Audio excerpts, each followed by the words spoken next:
Welcome back, friends. It's been a minute. Uh, Life's got in the way of boat work, I've run out of some materials. We had I had to take the tanks back yesterday to have those modified. That's gonna hurt right in the ass, but it's got to be done. We had major electrical upgrade. Throw a picture up here. Our panel was replaced, and all new circuits run to separate some of the loads that were shared, and I now have more power to run to my boat shed. So I'll try and show you. So that's two 15s and a 30. We can use the 30 for a small welder or plug our RV into it, all on their own dedicated circuits. So as for running out of materials, I've been using ash for all the sub deck framing. It's a nice hardwood. It's not overly rot resistant, but I'll treat it and paint it. Should be fine. It's nice to work with, and I needed a little bit more to finish the subdeck framing, and I had to go to a custom wood supplier, which cost me a shit pile of money for a couple of pieces of wood, and but it's nice looking stuff. If I can turn around here, get a picture of it.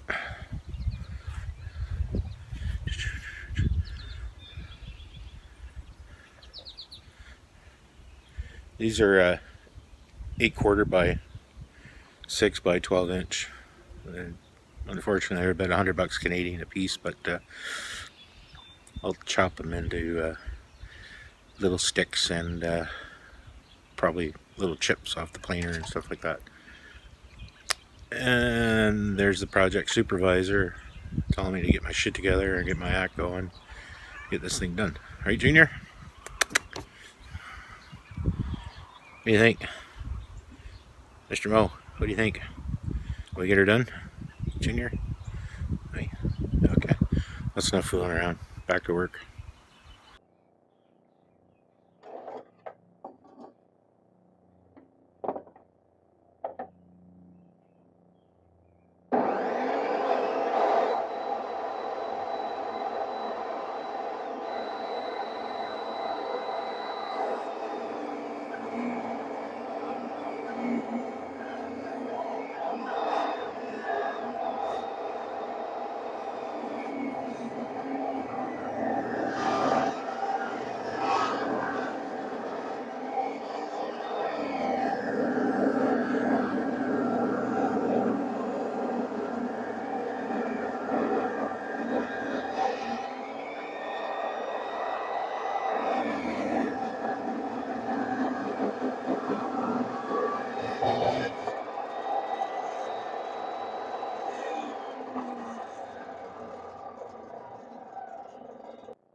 It's been a few days since I filmed anything. Um, just didn't feel like getting the camera out and trying to position it as I work, but I have been pretty busy. Um, this is all the subfloor framing, and it's all dry fit for now. It allows me to figure out where I'm going to run the utilities and the exhaust and all the wires and piping, etc. As well as I can mount the deck, be able to work on a flat surface. So I'm just going to spin around here, do a little tour. The tanks are all at the plastic fabricators having fittings welded on, etc. Tank inspection hatches put in, but this side here, starboard side forward, is the fuel tank, the 58-gallon. The deck above it will be semi-fixed, and then it could be removed if it needed to be. This cross member here will be fixed in place. Don't know if you can see it here, but the engine space will have 2 butterfly hatches on each side, allowing full access to the engine, as well as the center frame is removable if it needs to be. So the entire engine could come out without having to cut anything. And on the port side, again, this is another fuel tank area. It's exactly the same. So we'll spin around here. This bay here is probably going to be where most of the electrics are installed, possibly including the batteries, inverters, distribution nodes, all that kind of stuff will be there. This section here, right below me, is nothing is really planned to go in this area on the starboard side, and again the center section will be made removable, so I have full access to the prop shaft, etc., and the Python drive.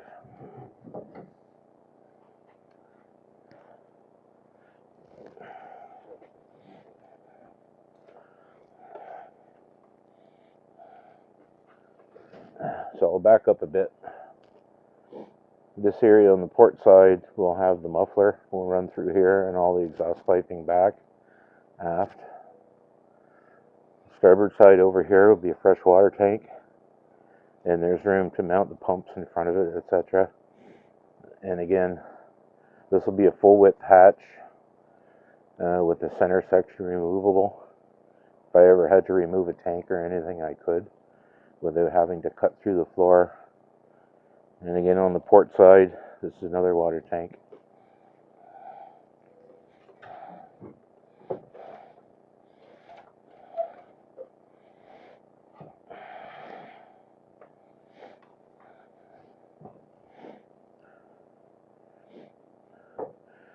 So the center section again, there'll be a flat deck placed over the prop shaft area, and the hot water heater will sit in this area somewhere, and probably the batteries will sit about here.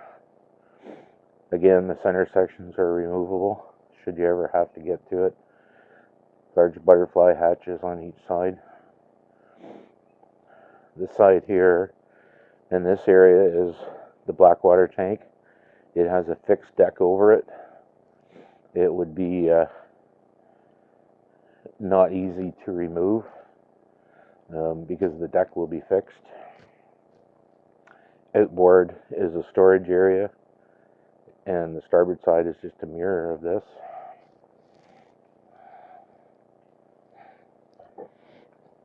Oh.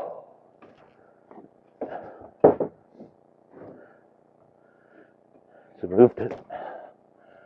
move to the aft, again, there's the steering gear, the rudder. This compartment will have the hydraulics for the steering, a bilge pump, storage space through deck hatches on either side.